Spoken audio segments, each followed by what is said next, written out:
Next, I don't usually do this, but I've been waiting a few months. Can I tell you guys a story? Because it is a story that is generic in its outline. It is one that has been referenced by such great artists as Miley Cyrus, Earth, Wind, and Fire. It's all about climbing a mountain. At one point, I climbed a mountain. And that's literally the outline, but it's a lot better with context. So let me jump into that.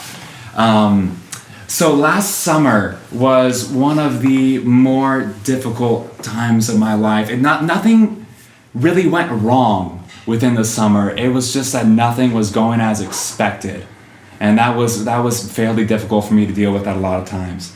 I entered into the summer single, and I didn't want to be single. I was being held single against my will, but that's just kind of how it wound up going. I was working at a summer camp, and I don't know if you guys know about summer camps. Yeah. Oh yeah, we know about summer camps. So if you guys have ever been to a summer camp, you guys know the pure exhaustion that sets out after like a week of being in summer camp. Why? Well, let me explain to you the factors going into summer camp. It is a bunch of children outside of their like comfort zone, you know? So they're like freaking out, and there's always sometimes trying to be louder than others. So you have to like kind of, as leaders, you have to like kind of wrangle them in. And so there's children that are just going mad. Not to mention the point of the summer camp was to physically exhaust them so that they would be emotionally vulnerable so that they could have spiritual healing. And now here's the thing. You as a leader go through all those things every week for the whole summer. It's exhausting. And you literally would get, I kid you not, I think it bordered on like illegal. We got 6 hours a week off. 6 hours a week. We would get a morning or an afternoon of a Sunday and or a Saturday to be notified of the day before. It was exhausting. So here I was. It was not the job I was expecting. It was much harder than I was expecting. I was not how I wanted to be relationally, and then I was too exhausted to process anything the whole time. And so it was a really interesting summer going into it, just because nothing was as I expected it to be or hoped for it to be, and it turned out to be fantastic. But it was an incredibly difficult summer going into it. But there are some really good things about working at a summer camp. There are a lot of these really wonderful, beautiful, unique experiences. I don't know if any of you guys have ever been backpacking. I highly, highly recommend backpacking. But to a lot of people, it absolutely makes no sense. So let me give you the lowdown of what backpacking is. You put on a bunch of like freeze-dried food, a sleeping bag that already smells bad, you throw it all on your back, it's heavy, it hurts immediately, and then you walk in the woods for a few days. That's it. It does not sound fantastic at all. You know, it sounds like a punishment in a lot of ways. And so there's a lot of people who don't get it. I totally understand. Here's why I love it, and here's what I found. I was going on this backpacking trip this last summer with a particularly grating group of children. It was like I think every other word was a reference to them pooping in the woods. You know?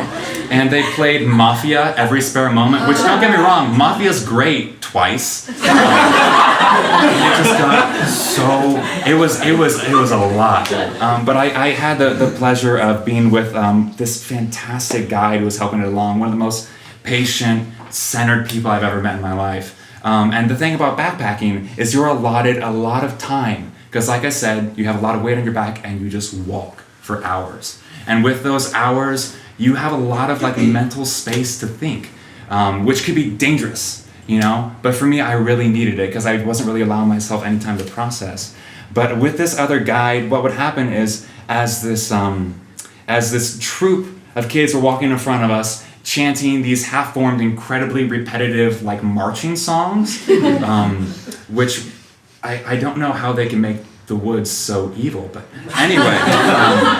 But we would hang back, we would walk beside each other, and we would talk. We would walk, we would talk, and then we'd be silent next to each other. And it was one of the greatest things that could have ever happened to me. And one thing that he said to me, which really stuck out, And he said, I think after doing a few months of this, he did this nonstop, like guiding kids out in the woods. I just did it for that 1 week. He said, I think I found a lot of like the purpose or why people go backpacking, you know? Because on the surface, it really doesn't make sense. And he told me, contrary to what some people may think, backpacking is not about you going somewhere. It's not about the fact that you're going out to the woods. Backpacking is about the fact that you get to come back afterwards. And I don't know if you guys have ever gone camping or backpacking, but I can guarantee the best meal of your life will be the one right after a week on trail. I went to Waffle House after backpacking once. It was transcendent. You know? Like this black coffee that they have, which is, you know, I think it's just dust. It was so good. It's incredible. Everything's good. The food is better. Your bed has never been softer. Friends are funny. They'll make the same jokes they've made that you have just grown to for years. And then all of a sudden they'll say it after a trip on trail and you're like, that's the funniest thing I've ever heard. Like the reason that you go backpacking is so that you could come back. That's also why all the wilderness guides were the most popular people in camp. Because whenever they were back, they had a bed and they were on cloud 9. They were lovely. And so I learned kind of this wonderful, wonderful thing that what happens when you finish backpacking is that at the end you get to say, it was hard, because it is hard. You get to say it's hard, but it's over, and now I get to go home. It's a beautiful thing. And then there's this mountain which kind of loomed in the back of our camp. I think it was right about 7 or so miles to the top, 2,000 plus feet of elevation gain. So it was, you could do it in a day, but it was a big mountain. And all summer I thought, I want to climb that mountain. And so one day at about 4 o'clock in the afternoon, I thought, I have time. I'm going to climb that mountain. I started off so strong. I had my water bottle. No, I had a Camelback. I had my Camelback. I had on my barefoot running shoes, and I was like, I'm doing this. And so I started literally running up the mountain. You guys are laughing because it didn't last long. I was so strong going. I thought, you know what? I'm ready for this. I can take on the mountain. I started running quickly, jogging, you know, kind of intervals. And then as I kept going, I got kind of slower. So then I was like, okay, light jog, majority walk, you know, 2 minutes walking, 1 minute jogging. Then it got to just walking. And then I think I took on what could be referred to as trudging. And so I just tried to slowly work my way up this mountain. And, you know, it was about halfway up the mountain. I thought, what the hell am I doing? Because again, I'm causing this unnecessary suffering on myself to go do something as ridiculous as climbing a mountain. And I can tell you that on that mountain, I went through every emotional phase possible. It changed like every 100 feet. I was like, I got this. 100 feet later, no! And it was difficult. I was at, I think, close to 8,000 or 9,000 feet elevation. My brain didn't have much oxygen. It was exhausting. And it seemed like I was like, every time I crested like a little hill, I thought, I'm closer to the top. The top has to be right there. But it never was. It was like every time I crawled over a hill, there was another one, just like, gotcha. It was horrific. And it was very much so like eating a large bowl of Chinese food. You know, you think you're making progress, but it self-regenerates. There's like always more. And this mountain just kept self-regenerating. And I thought I was so close to the top so many times, but it's got so much worse. And I was losing my fortitude. My legs were burning. And there got to a point to where I thought, I have to be near the top right now. I have to be close to it. And at that point, I was literally crawling. I was on my hands and knees. It got steepest near the top. And so I was on my hands and knees, and I was literally crawling to the top of this mountain. Every step was a decision. Time was so slow then. But I had one goal. I thought I'd come this far, and God damn it, I will get to the top of that mountain. And so I kept on going. I saw the top. There's a tower at the top. I saw it. Every step, and I got there. I got to the top finally. Thank you. And what you all may think I would do is stand and I would raise my hands as Rocky summited the steps, but I did not. I got to the top, I turned around, I saw how far I had gone. I saw this beautiful view. My knees buckled and I wept. I just cried.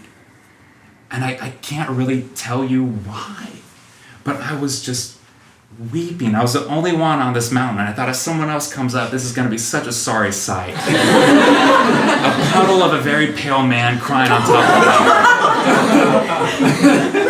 And I couldn't contain it. And I was thinking, I was wondering why that moved me in that way. And I realized I had an entire summer and a good amount of time before then of things that were so far outside of my control, you know? There were mountains I was climbing that just kept on regenerating. They just kept on getting bigger, and I started off so strong on a lot of these, but at that point I was crawling at a lot of them. I was just trying to make it one step up to the next. And it felt really good to finally get to the top of one. It really did. And I realized as I was at the top of the mountain, I said to myself, it was difficult, but it's over, and now I get to go home.